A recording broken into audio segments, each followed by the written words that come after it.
आपको लगे कि आपका जीवन बड़ा कष्टमय है, बहुत तकलीफ का जीवन चल रहा है, तब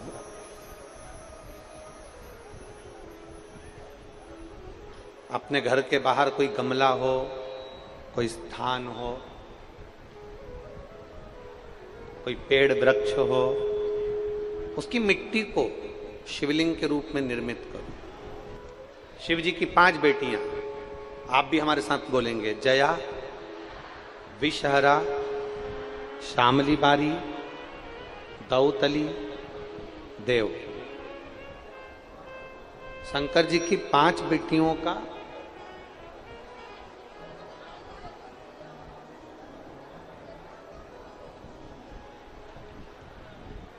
पांच बेटियों का नाम लेते जाना है।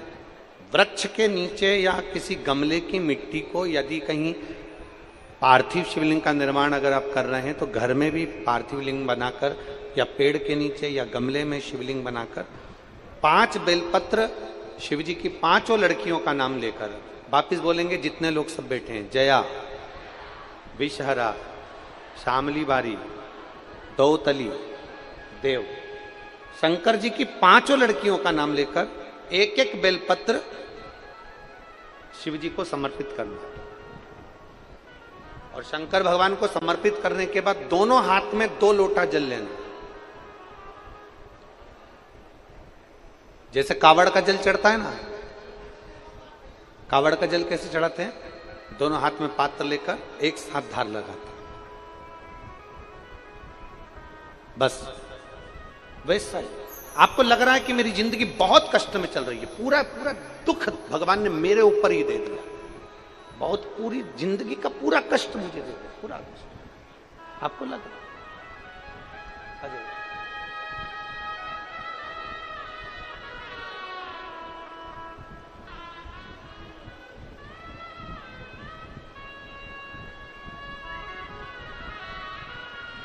अब बेटी ठीक है?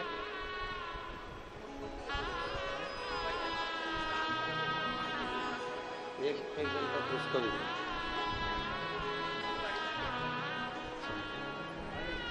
आप ही की बेटी है जो 11 साल तक लगातार हर महीने खून चढ़ा है, ब्लड चढ़ा है, और बाबा की कृपा आज आपकी पोती है।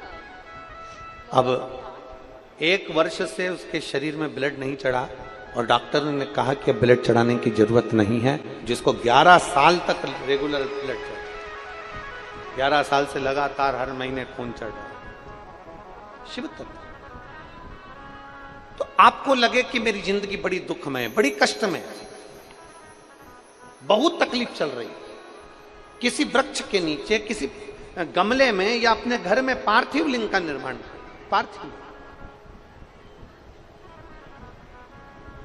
और पार्थिव लिंग का निर्माण कर 5 बेलपत्र शंकर भगवान पर उनकी 5 लड़कियों का नाम लेकर समर्पित करो। जया, विषहरा, श्यामली बारी, दौतली, देव। 5 बेटियों का नाम लेकर 5 बेलपत्र समर्पित कर हाथ में 2 लोटा जल लेकर शिव जी पर एक साथ धीरे धीरे धार लगाइए और एक घी का दीपक लगाकर प्रार्थना कर 5 बेलपत्र उठाकर अपने घर में लेकर आ जाइए।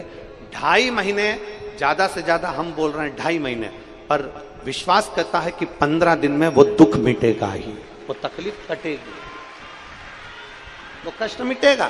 15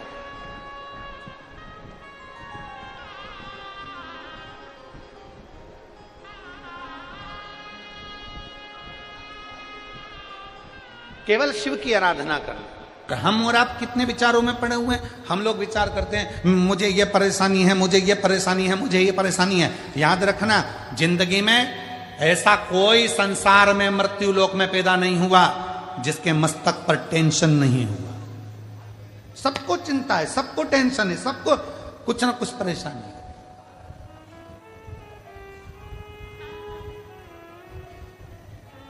पर क्या करें, किसको करें?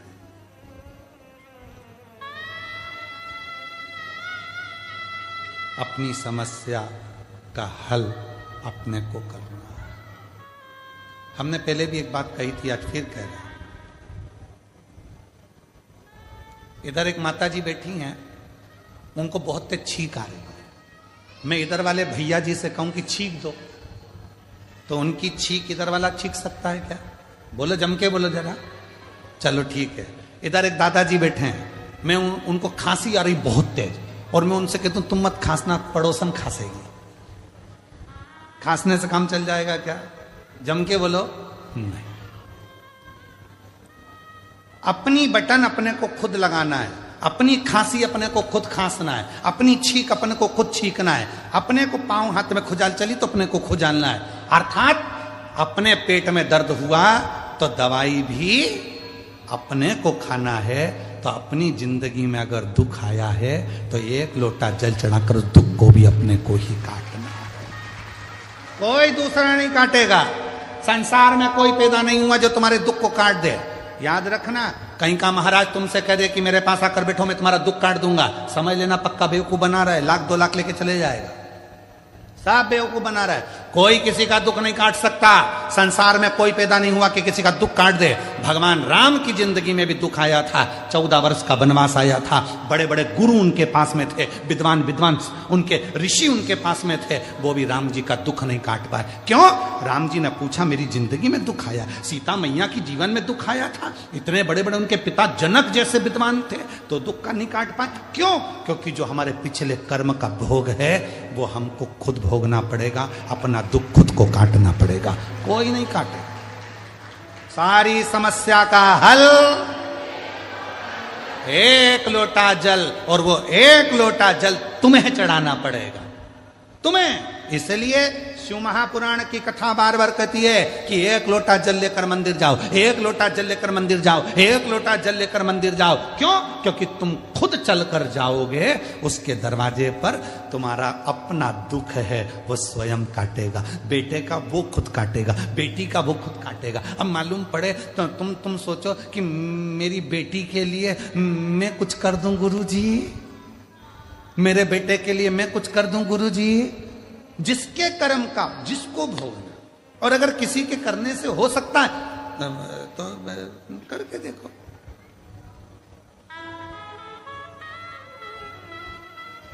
शादी में कौन कौन जाते हो?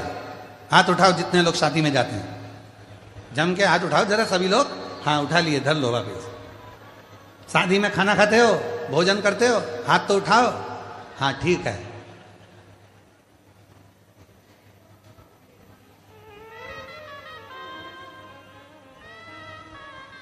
एक ही प्लेट में एक ही गुलाब जामुन की कटोरी, एक ही गाजर के हलवे की कटोरी, उसमें दोनों पति पत्नी खा लेते हो? जम के तो बोलो। गाजर का हलवा दोनों को अलग अलग खाना है। समोसा पति भी खाएगा, पत्नी भी खाएगी, इसकी प्लेट अलग, इसकी प्लेट अलग। ये खाएगा, इसका पेट भराएगा, वो खाएगी, उसका पेट भराएगा। तो मंदिर भी सबको जाना चाहिए। पर कई लोग विचार में रहे, गुरुजी जब दान करने का नंबर आता है, कहीं 150 रुपए चढ़ाना होते हैं, तो माताएं सिर पे पल्लू लेके पति को टच कर लेती है। टच। हमने पूछा इससे क्या होगा? 50-50। तो हमने कहा ठीक है, अब मिल कहीं की शादी में, और जो शादी में मिली उसके हाथ में प्लेट थी पति के हाथ में, हमने उसकी पत्नी से कहा टच कर ले, वो खाएगा तुझे मिल जाएगा। समोसा वो खाएगा मिलेगा तुझे, गाजर का हलवा वो खाएगा मिलेगा तुझे। अपनी आइसक्रीम अपने को साफ करना है, अपना दुख अपने को मिटाना है, दूसरे की सामर्थ्यता नहीं। ये तुम लोग जो ढोंग प्रपंच में फंस जाते हो, आडंबर में फंस जाते हो, कहीं का आकर कह देता मेरे पास आकर बैठो मैं तुम्हारी पूरी जिंदगी संवार दूंगा, मैं तुम्हारा दुख मिटा दूंगा। उसका बापड़े का तो खुद नहीं मिट रही है जो तुम्हारा मिटाने चला। और किसी के पास जाओ और वो कह दे तुम्हारा दुख मैं मिटाऊंगा, तो उसको कह के आ जाना एक लोटा जल चढ़ा ले, तेरा खुद मिट जाएगा। सारी समस्या का हल एक लोटा कौन? किसके यहां आता है? जरा सा कर्जा हो जाए ना और तुम अपने रिश्तेदार से मात्र 5 लाख रुपए मांग कर बताओ, मात्र 5 लाख। 5 भी जाने दो, चलो 3 लाख ही लेकर बताओ। बहुत तकलीफ में हूं जी। सब दूर खबर हो गई कि श्रीमान कर्जे में डूब चुका है, कर्जे में डूब गया, पूरे मार्केट में बात फैल गई, पूरा डूब गया, दुकान भी डूब गई, व्यापार डूब गया, सारा कर्जा कर्जा कर्जा कर्जा कर्जा कर्जा हो गया, सब डूब गया। और उस बीच में तुम रिश्तेदार के पास जाओ कि मुझे 5 लाख की, 2 लाख की, 3 लाख की जरूरत है। रिश्तेदारों को मालूम पड़ गया कि ये कर्जे में है, बहुत डूब चुका है, कुछ नहीं बचा। बहन के पास जाओ, रिश्तेदारों के पास जाओ तो बहन के ही बच्चे कहते थे, मम्मी देना मती, पूरा मार्केट में डूबा पड़ा हुआ है, बिल्कुल कुछ नहीं है, लौटाएगी कहां से मासी, देगा कहां से मामा, काका क्या करेगा, कैसे देगा, कोई नहीं देगा साहब, कोई नहीं।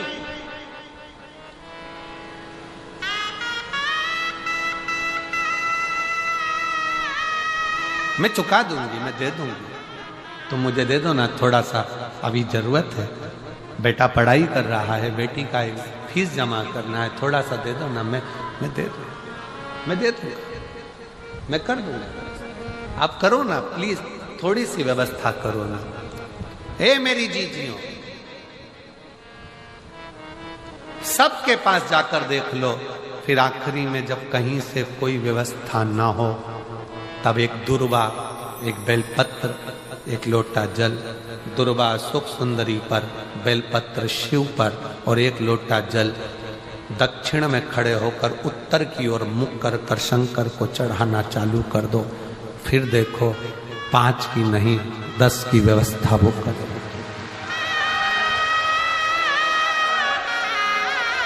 दुख सामने खड़ा होना जीजियों, एक दुर्वा, एक बेलपत्र, एक लोटा जल, दुर्वा चढ़ाओ असुख सुंदरी वाली जगह पर, डंडी रहे उधर शिव की तरफ, दुर्वा की खिला हुआ भाग, एक बेलपत्र शंकर के शिवलिंग पर और खड़े हो जाओ, दक्षिण में बैठ जाओ, दक्षिण में उत्तर की ओर मुख कर कर दोनों हाथों से शंकर को जल चढ़ाना प्रारंभ करो। 8, 10 दिन, 15 दिन, 20 दिन बाबा को चढ़ा कर देखो, फिर रिश्तेदारों से मांगने की जरूरत नहीं पड़ेगी, वो ऐसी प्लानिंग करेगा कि तेरा भंडार खुद भरना। कोई जाए जो काशी में मेरा पैगाम ले जाए, बस हृदय से उसको पुकारो।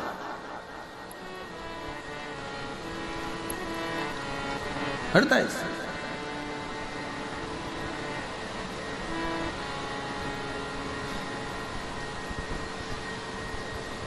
और जब हृदय से पुकारोगे तो शिव तक कैसे ना होगा। दृष्टि चरण पर लगी रहे, दुख है ना आने दो। कई लोग कहते हैं शिव जी की पूजन में गंगा का जल होना जरूरी है।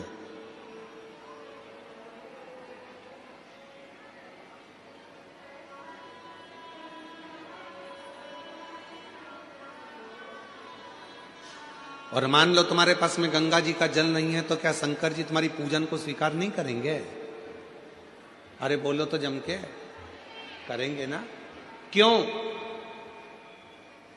स्कंद पुराण में वर्णन आता है, स्कंद पुराण में वर्णन आता है कि एक बहुत साधारण सी घर में रहने वाली एक दृष्टांत बड़ा सुंदर है। और एक घर में रहने वाली एक रेणुका मां नाम की एक स्त्री थी। थोड़ा ध्यान से सुनना इस स्कंद पुराण के इस चरित्र को। रेणुका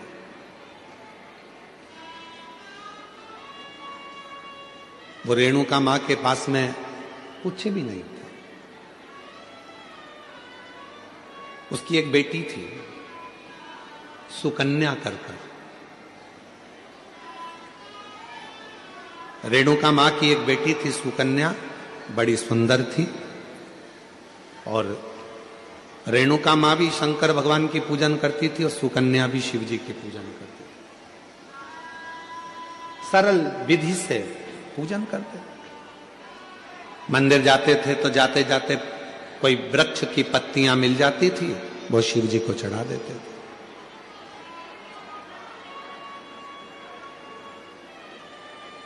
कोई फूल मिल जाता था वो शिव जी को चढ़ा देते थे। और कई बार ऐसा हुआ कि रेणुका सुकन्या को कोई पत्ती नहीं मिली, कोई फूल नहीं मिला, तो उन्होंने जल चढ़ा दिया। कई बार ऐसा भी हुआ कि सुकन्या और रेणुका को जल भी नहीं मिला, तो उन्होंने 3 बार ताली बजा दी। कई बार ऐसा हो गया सुकन्या और रेणुका को कि वो मंदिर भी ना जा पाए, तो उन्होंने शिखर का दर्शन कर लिया। शिखर का दर्शन।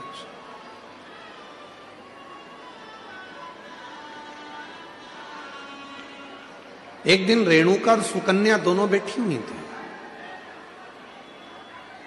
और रेणुका सुकन्या बैठी हुई थी, और वहीं से एक संत का निकलना हुआ।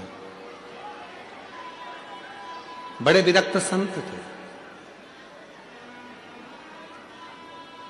शंकर जी के परम भक्त थे वो भी। स्कंद पुराण का ये बहुत सुंदर दृष्टांत है, अपनी जिंदगी में उतारिएगा। रेणुका सुकन्या बैठी है और वहीं से संत का निकलना हो रहा। विरक्त थे, शिव के परम उपासक थे। उनके मुख से नित्य प्रति ओम नमः शिवाय, ओम नमः शिवाय, ओम नमः शिवाय, ओम नमः शिवाय जपा करते थे।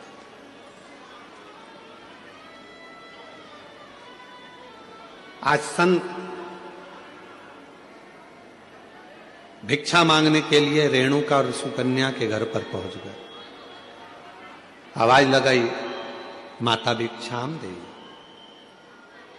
माता भिक्षाम दे, भूख लगी है, थोड़ा अन्न का भाग दीजिए। रेणुका सुकन्या बाबा की आवाज सुनकर बाहर गई। दरवाजा खुला, आसन दिया, बिछाया, बिठाया, जल पिलाया, अंदर से भोजन ला कर दिया। पूजा की तैयारी कर रही थी शिव मंदिर जाने के लिए सुकन्या, और बाबा की दृष्टि पड़ गई उस पूजन की थाली पर।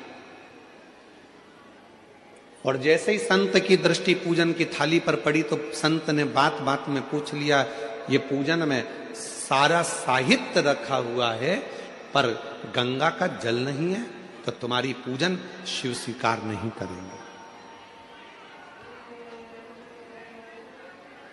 ये संत ने कह दिया रेणुका और सुकन्या से, आपकी पूजन में, आपकी पूजा की थाली में गंगा का जल नहीं है, तो शिव इस पूजन को स्वीकार नहीं करेंगे। अब तो संत कहकर चले गए। सुकन्या की बुद्धि में वो बात बैठ गई, और सुकन्या मां के चरणों में प्रणाम कर कर बोली कि मुझे गंगा का जल चाहिए, मुझे गंगा का जल चाहिए। बाबा कहकर गए हैं, संत कहकर गए हैं कि जब तक गंगा का जल पूजन की थाली में नहीं होगा, तब तक शिव प्रसन्न नहीं होंगे, शिव इस पूजन को स्वीकार नहीं करेंगे। अगर भगवान शंकर को पूजन स्वीकार करना है, अगर भगवान शंकर को पूजन स्वीकार करना है, तो गंगा का जल का होना जरूरी है।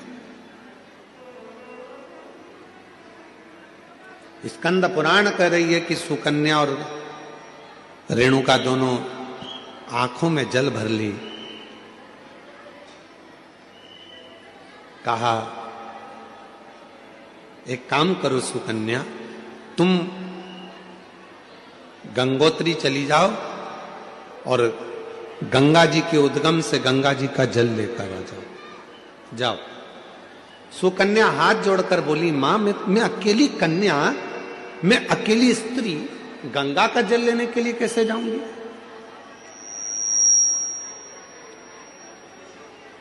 शिव की पूजन सुकन्या ने भी बंद कर दी, रेणुका ने भी बंद कर दी।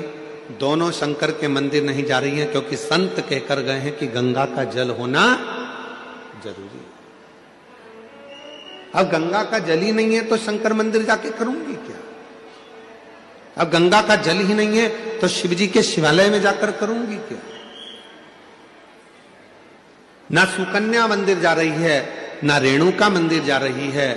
तभी मेरे ओघड़ दानी ने ध्यान दिया और आज भगवान शंकर का चेहरा कुछ उतरा हुआ था, तो नंदी ने पूछ लिया, प्रभु क्या बात है, आज आपका मुख उतरा हुआ है,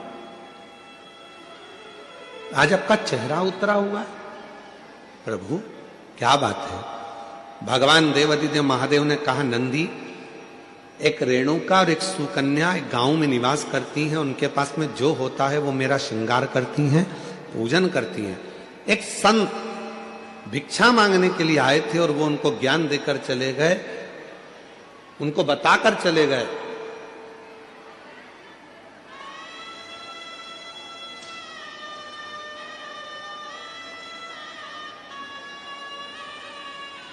कि गंगा के जल के बिना शिव पूजन को स्वीकार नहीं करते। ना मां मंदिर जा रही है, ना बेटी मंदिर जा रही है, दोनों विचार में लगे हैं कि गंगा का जल कहां से लेकर आए, गंगा का जल कैसे लेकर आए, दोनों विचार।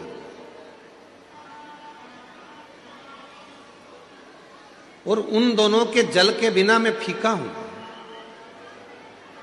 तभी भगवान शिव के पास से नंदी दौड़ कर गए, आप चिंता मत करो, आपका चेहरा उतरा हुआ देखकर, मुख उतरा हुआ देखकर मुझे अच्छा नहीं लग रहा। दौड़ कर गए नंदी, और नंदी ने जाकर एक साधु का रूप रखकर पहले तो संत को समझाया कि गंगा का जल की मूलता नहीं, मूलता है शिव भक्ति की। जाओ, जाकर सूचित करो। संत मानते नहीं थे तो नंदी ने अपना असली विग्रह धारण कर, बड़े बड़े सींग, बड़ा विराट सा स्वरूप नंदी का, बड़ा विराट सा स्वरूप।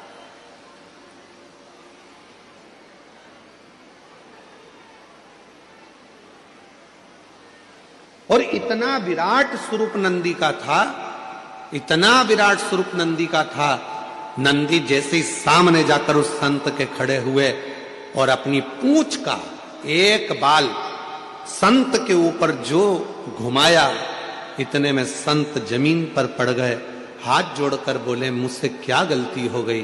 तो नंदी ने कहा, गलती केवल एक हुई है कि वो पूजन करने वाली जिस भाव से पूजन करती थी, जैसी मंदिर जाती थी, जो जिस भाव से पूजता था, उसकी पूजन तुमने बंद करा दी, केवल एक गंगा के जल के लिए, कि पूजन में गंगा का जल होना जरूरी है।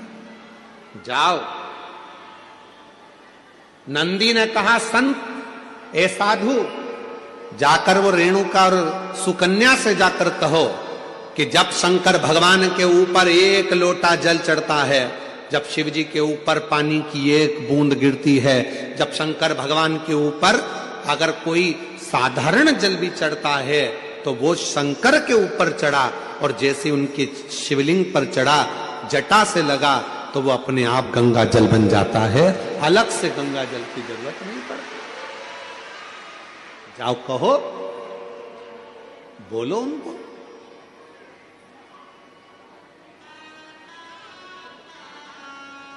कहां से लाऊं गंगा, कहां से लाऊं यमुना, कहां से लाऊं गंगा, कहां से लाऊं यमुना, कहां से लाऊं सरयू आपार पड़ी रे,